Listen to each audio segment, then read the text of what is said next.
Hello, everybody. My name is Shane. And I'm Paul. We're from Silverstein, and you're watching Grasser Productions. Hello and welcome to Grasser Production. I'm Ollie and I'm sitting here with Shane and Paul from Silverstein. Hello guys. Hello. How's it going? Yeah, you are playing a show tonight at the Löwensaal in Nuremberg. Yep. You're just in the middle of your European tour. How is it going so far? It's wonderful. Yeah, it's our second time to Europe already this year, and this one's even better because it's summertime. It's very nice. Your last show in Nuremberg was 3 years ago, I think. It was also with Boysetsfire, and it was also in just this same location. It was so good last time, we had to do it again. Yeah, that's was my question. Like, how do you manage to get on tour again together? Well, we had a really good time with them last tour 3 years ago. Like a really, really good time, and it just lined up, and they asked us to do some more shows, and it's just here we are. And I think in 3 years you can expect us to be back for a third time. Not announced yet, but I think it's coming. That'd be very nice. I think we're all coming. To talk about your latest album, Dead Reflection. It came out last year in July, I believe. What's the story behind this album, and how long did you work on that one? Well, Shane can maybe elaborate on the story, but we spent about 6 months, 5-6 months maybe, really writing and recording it, which is pretty quick, I think. But it was in between a bunch of touring, so we kind of, squeezed it in there. But yeah. No, it was definitely quick, I think. Quicker than most albums from when we started to when we finished. But I think that was good because we were focused, on the task at hand.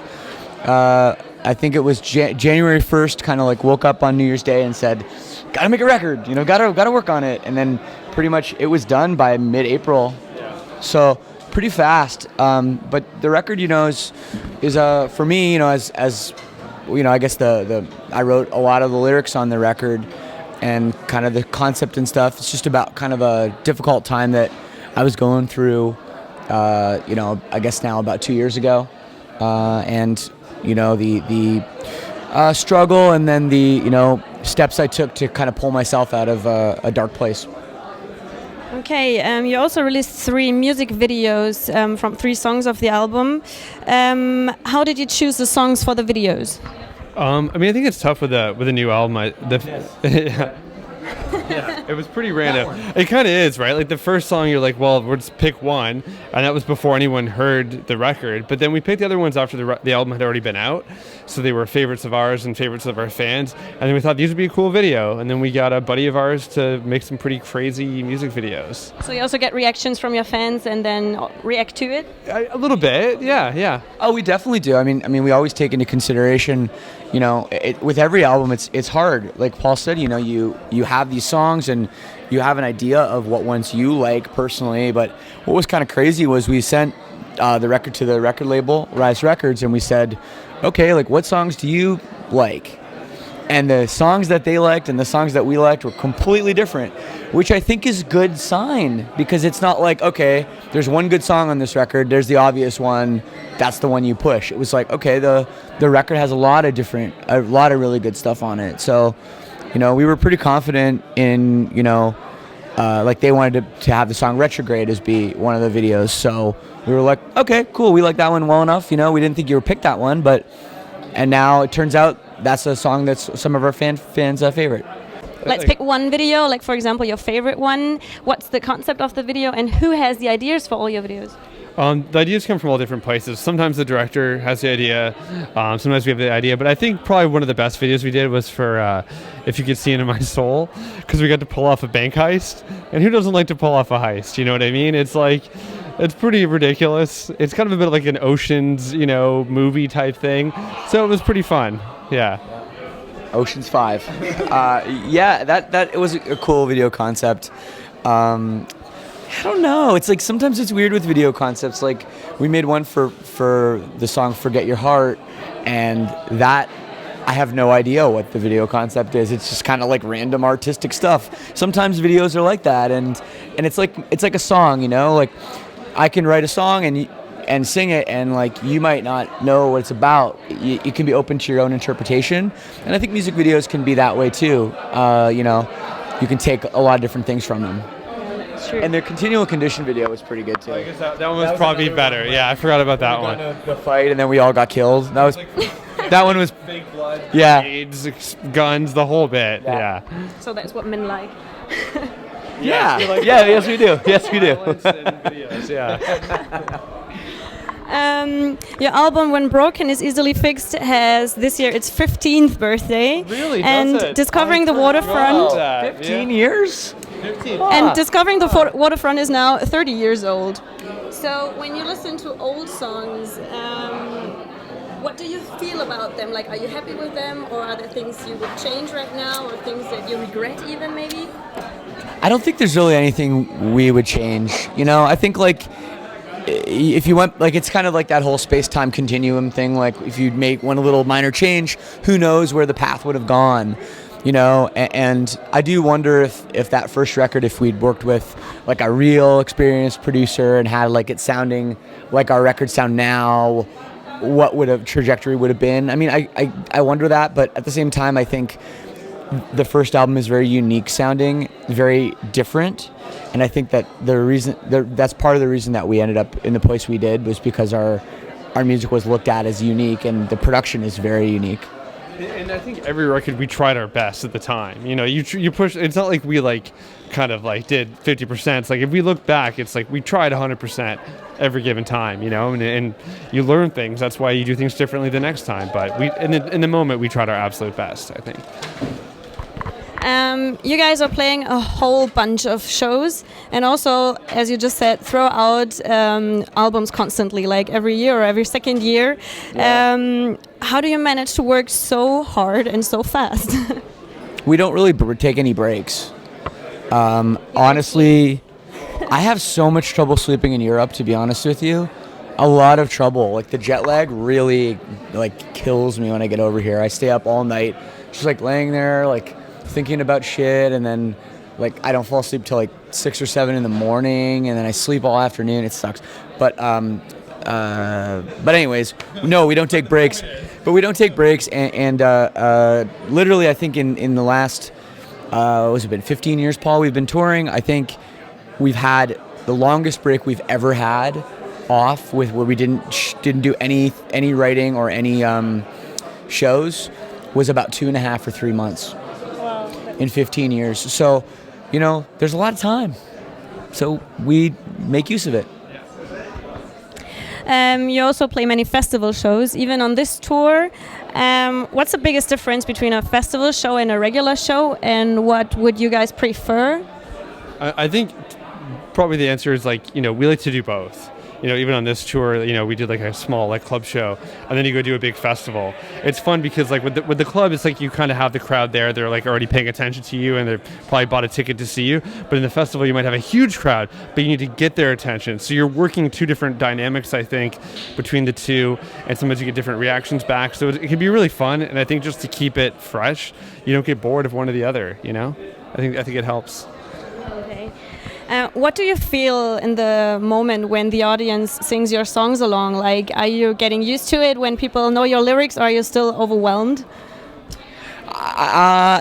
Definitely in the beginning, it was very overwhelming, and especially when we're over here, so far away from home, that the music traveled all the way over here, and then, of course, like, some people, it's not their first language either. They're singing, you know, perfectly back to me in a language that isn't their first language. So it always blows my mind and excites me, and it never gets old hearing that.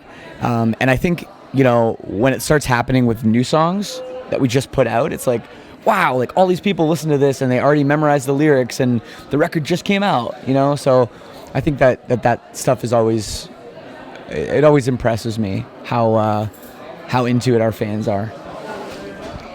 You founded Silverstein 18 years ago. In Germany, you would say that you're full age now, like adults. Yes, full age. Yes, I like that. Many bands don't survive such a long time. So what's your secret? It's been like one big long day. We haven't taken a break. We had a 3-month break once, and I think, honestly, at this point, when that was. Yeah, no, I do. I remember because it was in 2016. We finished a U.S. tour, and then we had like 3 months or so before we went to Europe, and that was like I think the longest one ever. Your secret is to constantly work. But we kind of, I don't know. I think it's just we've put so much energy and focus into this, and all of us in the band, we really want the same thing. Like we've always been driven towards the same goals. So we've never. I think some bands, they pull in opposite ways. They have different visions and directions, and we've always had the same common goals and visions. And I think that's been really helpful for us.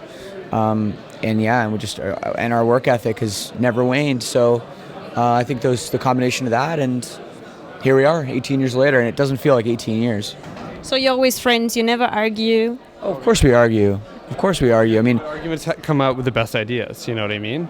If we all thought the same thing, you wouldn't have any good ideas, you know what I mean? You need to have... We talked it over. We're like, are we wearing black for this interview, or are we wearing white? And I wanted to wear white, and Paul won, but here I am wearing black, and I'm happy about it, I guess. So you really talk about what you're wearing? Paul was like, we look like painters. We have to wear black.